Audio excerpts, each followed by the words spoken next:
मुंबई और पुणे के real estate के लिए बीते दिनों सुप्रीम कोर्ट से राहत भरी खबर आई है। इन दोनों शहरों में पर्यावरण मंजूरी की वजह से रुके 70,000 घरों की राह आसान हो गई है। दरअसल सुप्रीम कोर्ट के एक ऐतिहासिक फैसले ने रियल एस्टेट सेक्टर की एक दशक पुरानी बाधा को हटाते हुए 493 से ज्यादा अटके प्रोजेक्ट्स को ग्रीन सिग्नल दे दिया है। इस फैसले से न सिर्फ कंस्ट्रक्शन वर्क को नई रफ्तार मिलेगी, बल्कि हजारों होम बायर्स को भी अब घर मिलने की उम्मीद बढ़ गई है।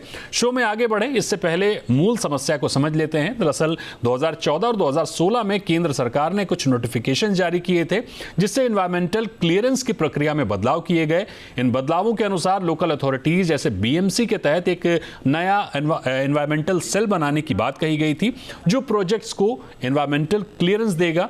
इससे SEIAA यानी state environment impact assessment authority और SEAC यानी स्टेट एक्सपर्ट अप्रेजल कमेटी की भूमिका को सीमित कर दिया जा रहा था। इससे अधिकारों में टकराव हुआ, भ्रम की स्थिति बन रही थी कि किस संस्था से मंजूरी ली जाए, कितनी मंजूरी ली जाए, किसका नियम मान्य होगा और किसका नहीं। इस कंफ्यूजन का नतीजा यह हुआ कि मुंबई और पुणे के सैकड़ों प्रोजेक्ट इस भ्रम की वजह से फंस गए और अब सुप्रीम कोर्ट के नए आदेश से स्थिति साफ हो गई है। लेकिन सवाल यह है कि क्या अब वाकई रास्ता साफ हो गया है या और कानूनी पेच बाकी हैं? अब क्या लोकल अथॉरिटीज सहयोग करेंगी या फिर नई नौकरशाही अड़चनें खड़ी होंगी? और सबसे बड़ा सवाल कि क्या एनवायरमेंट अप्रूवल की वजह से सालों से रुकते प्रोजेक्ट्स की अब गारंटी से मंजूरी मिलेगी? सवाल कई हैं, उन्हीं के जवाब खोजने की आज कोशिश करेंगे प्रॉपर्टी प्लस के इस एपिसोड में। संजय डागा हैं, founder and MD NX advisor, आपसे रियल एस्टेट के सप्लाई एंगल को समझेंगे। संजय जी, आपसे समझने की कोशिश करेंगे कि इस फैसले के बाद मार्केट में जो सप्लाई आएगी उससे सप्लाई साइड पर क्या बदलाव दिखेंगे, क्योंकि 70,000 यूनिट्स की सप्लाई आने की बात हो रही है। इनमें ज्यादातर मिड और अफोर्डेबल सेगमेंट के हैं और कमाल की बात यह है कि यही सेगमेंट ऐसा है जिसमें सप्लाई में भारी कमी है। दीपक जी, एक चीज और मैं डोमिनिक सर के उसमें ऐड करना चाहूंगा। 493 तो ऑलरेडी सबमिट कर चुके हैं और जो अटक गए हैं, देयर आर मैनी प्रोजेक्ट्स जिनका एप्लीकेशन रेडी है और ये ऑर्डर की वेट कर रहे थे टू सबमिट द एप्लीकेशन। सो ये नंबर बहुत ज़्यादा नंबर है। ये 493 पे नंबर रुकता नहीं है, 70,000 यूनिट पे नंबर रुकता नहीं है।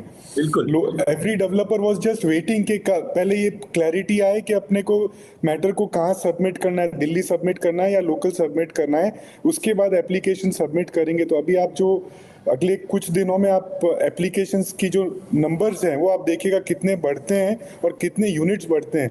तो अभी ये order is most welcome for the fraternity and for the industry.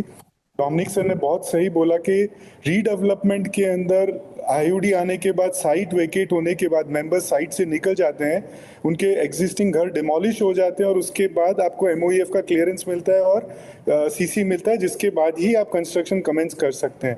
तो ये अनसर्टेनिटी जो मेंबर्स ऑलरेडी साइट वेकेट करके चला गया उसके दिमाग में थी और बहुत ज़्यादा उनको पेनफुल थी ये कि इसका क्या होगा और कैसे होगा। ये डेवलपर के लिए फाइनेंशियल इम्पैक्ट था, लेकिन there was a sense of insecurity for the members जिन्होंने साइट ऑलरेडी खाली कर दिया एक्चुअली।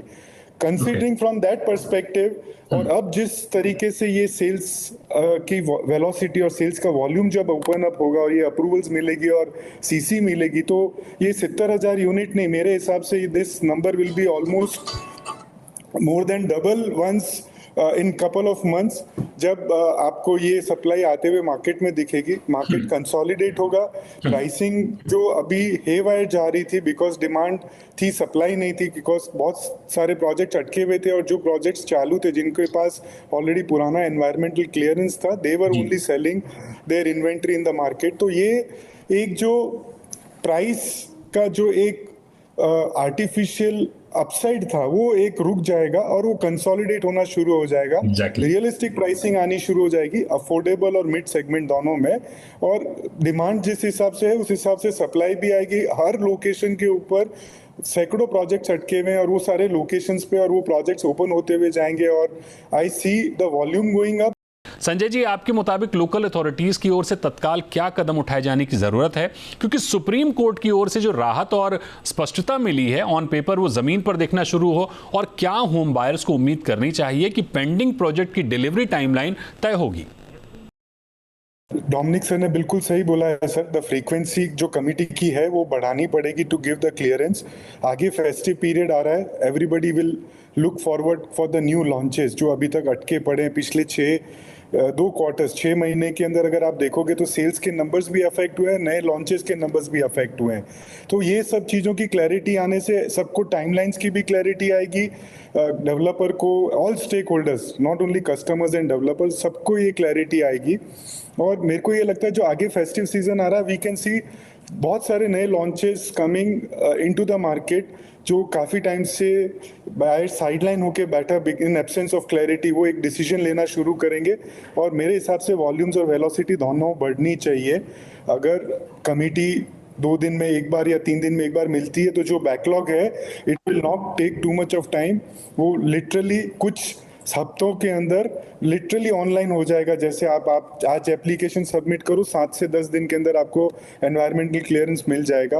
वो बहुत इंपॉर्टेंट है कि गवर्नमेंट, स्टेट गवर्नमेंट फोकस करके जो जितना बैकलॉग है उस बैकलॉग को जल्द से जल्द क्लियर करे, ताकि आगे म्यूनसिपल अथॉरिटीज को ये एनवायरमेंट क्लियरेंस सबमिट करके आगे की अप्रूवल्स क्लियर करा के जल्द से जल्द प्रोजेक्ट को रेरा रजिस्टर करके लॉन्च कर सके।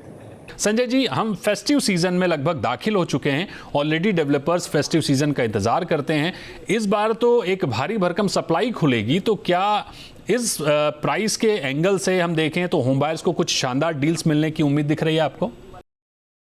बिल्कुल दीपक जी, लॉन्चेस की भरमार रहेगी, इसके साथ साथ ऑफर्स तो ऑफकोर्स आएंगे ही आएंगे, और प्राइसिंग भी रियलिस्टिक होगी सर। बिकॉज डेवलपर पिछले 6 महीने से 1 साल से सफ़र कर रहा है, तो उसको आगे अभी to maintain and sustain the cash flows, उसको ये सब चीज़ें सेल करके ये to generate the cash flows, वो बहुत इंपॉर्टेंट है। और रियलिस्टिक प्राइसिंग पे ही एब्जॉर्प्शन इंक्रीज कर पाएगा, वेलोसिटी इंक्रीज कर पाएगा।